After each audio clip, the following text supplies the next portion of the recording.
Warahmatullahi wabarakatuh. Di sini saya akan memaparkan proposal metode penelitian agribisnis.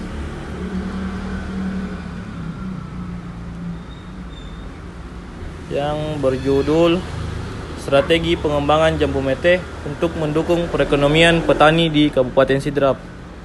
Perkenalkan, nama saya Aldi Alfian Mustaqim, jurusan agribisnis Fakultas Pertanian, kelas C6, metode penelitian agribisnis, Universitas Muslim Indonesia. Pendahuluan. Negara di Indonesia adalah negara yang kaya sumber daya alamnya. Sebagian besar masyarakat Indonesia bermata pencaharian sebagai petani, karena Indonesia terkenal dengan tanah yang subur.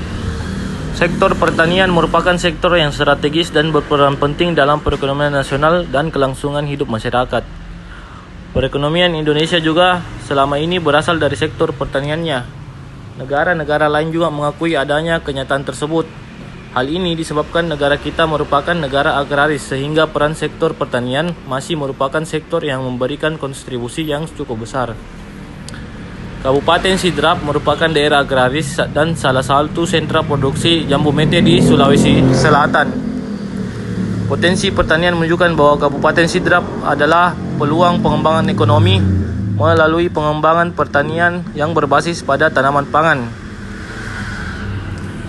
Berbagai komoditas sektor pertanian di Kabupaten Sidrap memberikan manfaat bagi para petani.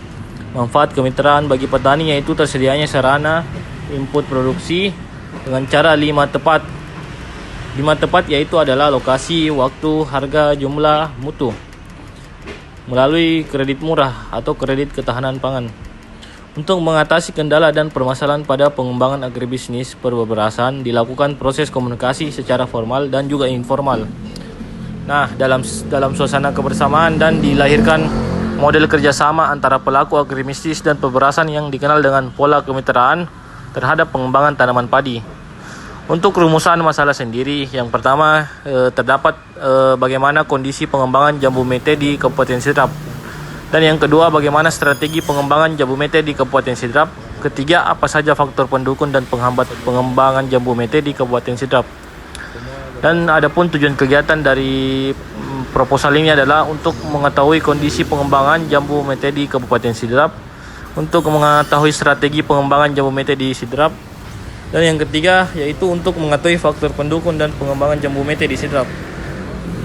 Manfaat penelitian dalam menambah pengetahuan pengembangan jambu mete. Penelitian ini dilakukan dan dijadikan pertimbangan bagi pemerintah daerah setempat dalam kegiatan usaha tani. Yang ketiga, penelitian ini bisa dijadikan sebagai referensi tambahan untuk penelitian selanjutnya. Selanjut di tinjauan pustaka, tumbuhan yang berkeping biji dua atau juga disebut tumbuhan berbiji belah. Nama yang tepat untuk mengklasifikasikan tumbuhan ini adalah tumbuhan yang berdaun lembaga dua atau juga disebut dikotil. Jambu mete mempunyai batang pohon yang tidak rata dan berwarna coklat tua. Daunnya bertangkai pendek dan berbentuk lonjong dengan tepian berlekuk-lekuk. Guratan rangkai daunnya agak terlihat jelas. Untuk bunganya sendiri itu dia berwarna putih dan bagian daunnya yang membesar. Dagingnya lunak, berair dan berwarna kuning kemerah-merahan. Disebut sebagai buah semu. Bagian itu merupakan sebenarnya bukan buah, tetapi merupakan tangkai buah yang membesar. Buah jambu mete yang sebenarnya biasa disebut mete atau mente, yaitu buah batu yang berbentuk ginjal dan bijinya yang berkeping dua dan terbungkus oleh kulit yang keras. Untuk strategi pengembangan, istilah strategi sendiri berasal dari kata kerja dalam bahasa Yunani, yaitu sebagai kata benda. Strategos merupakan gabungan kata kerja stratos dan agos, memimpin. Sebagai kata kerja, strategos berarti merencanakan atau to plan. Strategi merupakan seni memadukan atau mengintegrasikan antara faktor kunci keberhasilan agar terjadi sinergi dalam mencapai tujuan.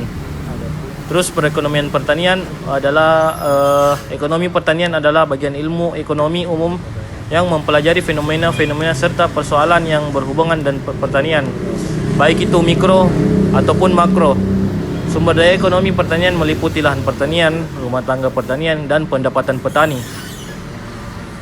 Untuk kajian penelitian terdahulu kita beralih ke penelitian terhadap Ibu Widyatama tahun 2009 tentang strategi pengembangan komoditas sukun atau bahasa ilmiahnya Artocarpus communis di Kabupaten Cilacap. Penelitian tersebut menyatakan bahwa dalam pengembangan komoditas sukun di Cilacap diketahui bahwa terdapat 6 kriteria dan 8 subkriteria. 6 kriteria tersebut yaitu adalah produksi, modal, teknologi, harga, tenaga kerja, dan jaringan. Dan yang kedua adalah penelitian Ibu Sutanti 2009 tentang strategi pengembangan berbasis pisang di Awak, Kabupaten Pacitan. Berdasarkan penelitian tersebut, diketahui bahwa pengembangan pisang merupakan salah satu program dari Dinas Pertanian Provinsi Jawa Timur. Dan dalam penagihakaman sumber pangan masyarakat, hal ini dikarenakan karena pisang mempunyai kandungan gizi lengkap. Hal ini disebabkan oleh pisang mempunyai kandungan gizi yang sangat lengkap. Selain kayak kalsium, magnesium, fosfor, besi, serta kalsium itu mengandung vitamin A, B, dan C. Untuk kerangka pikir penelitian sendiri, penelitian ini mengacu pada kerangka pikir tentang strategi pengembangan jambu mete di Kabupaten Sidrap. Untuk mendukung perekonomian pertanian dalam hal ini terdapat faktor pendukung dan juga penghambat yang dihadapi petani. Dan faktor penghambat ini adalah salah satunya menjadi peluang bisnis yang menjadi sumber pendapatan masyarakat. Yang hipotesis adalah komoditas jambu mete di Kabupaten Sidrap berpengaruh terhadap faktor dan strategi pengembangan untuk membantu perekonomian petani.